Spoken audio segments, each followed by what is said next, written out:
til jer, kære, stærke, fantastiske kvinder derude på den anden side. Der er en ting, jeg er kommet i tanke om. Mange af jer har født. Det var højst sandsynligvis pinfuldt og hårdt. Ja, måske ikke den bedste følelse i livet, når det kommer til stykket. Selvom der kom noget vidunderligt ud af det. Ingen tvivl om det. Men selve fødslen var bare ikke en dans på roser, vel? Hvis vi nu skal være helt ærlige. Okay.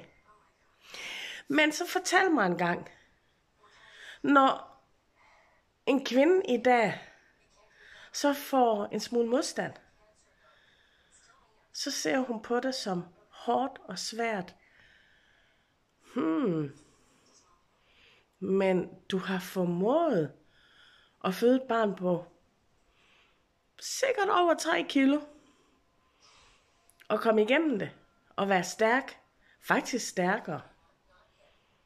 Så tror du ikke også, at det du står i lige nu, eller det der kommer i fremtiden, at du også klarer det? For hvad er anderledes ved det? Du kommer stærkere på den anden side. Du får noget nyt fantastisk ud af det. Ikke et barn. Men måske noget andet, der er lige så godt.